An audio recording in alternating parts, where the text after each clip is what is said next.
Hey, Jeff from Become More Compelling here, and welcome to another episode of Compelling Convos. So what we're going to talk about today is, man, if you've been doing this, it's time to stop.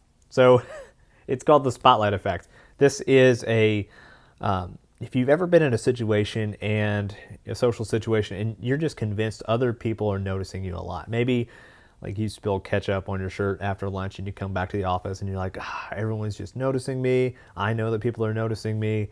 And then maybe that influences how you behave in that social situation. It can really take us out of the present moment, and it really makes it hard for us to be our best socially. So this jerk of a concept called the spotlight effect. This is a cognitive bias where we tend to overestimate the amount that other people are noticing us. And in social situations, again, really doesn't do us any favors. So in a 2000 study on the spotlight effect, researcher Tom Gilovich and his colleagues found that college students, the experiment I believe was college students wearing a Barry Manilow t-shirt, went up to other college students and asked them questions. And afterwards, they recorded the results. And the Manilow-clad students estimated that 50% of people would notice their shirt. I guess in the year 2000, it wasn't cool to have Barry Manilow on a t-shirt. In reality, though, not 50%, but only 25% of students noticed Barry, of those students that were asked questions. Now, that's a pretty big difference. So what can we learn from this? What can we learn about the spotlight effect, and how can we use it to our advantage? If you have a social slip up, like you tell a joke that doesn't land, or maybe you do have ketchup on your shirt, whatever it happens to be, just know that everyone else has a little bit of that spotlight effect too, and people aren't noticing you as much as you think they are. Now, in a very real way, when we experience that spotlight effect feeling and we get that feeling of everyone's noticing me, everyone's watching me, that's a hallucination. Our mind is reconstructing reality to fit that narrative. A couple of previous episodes that will really, really help with kind of this mindset part of improving our people skills, the mind reading episode, and how to view events positively. When you combine those things with knowing that the spotlight effect is definitely real and a natural, normal thing that everyone has a little bit of, that becomes a very powerful 1-2-3 punch to take care of a lot of nervousness in social situations, and it helps us perform our best.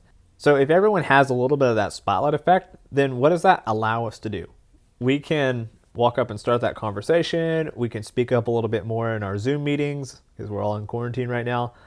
We can exhibit different behaviors and realize that, yeah, you know what? People aren't really noticing us that much. You might get better reactions, and that makes it a safe way to practice because you know, hey, everyone's kind of caught up with their own stuff, and people aren't going to notice me as much as I think they will. So if I try something that I heard on Become More Compelling, shameless plug, then it's not that big a deal.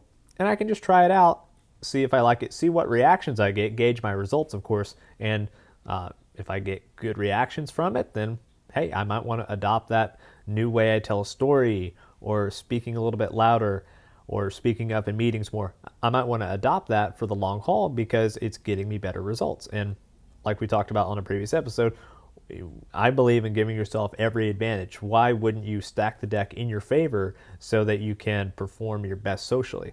So your action step, granted we're all in quarantine right now, but when we get out of quarantine, or maybe even you can do this on like a Zoom meeting if you got multiple people, just notice that like people aren't noticing you quite as much as maybe you think they were in the past.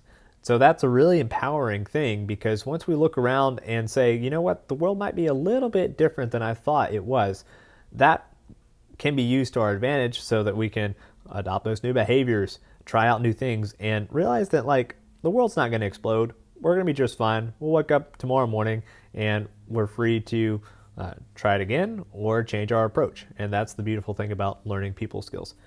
So that is all of our time today. If you have a question or a topic that you'd like to see me cover on a future episode, a couple of ways you can get me those questions. You can @ me on Instagram or Twitter at @TheJeffCallahan.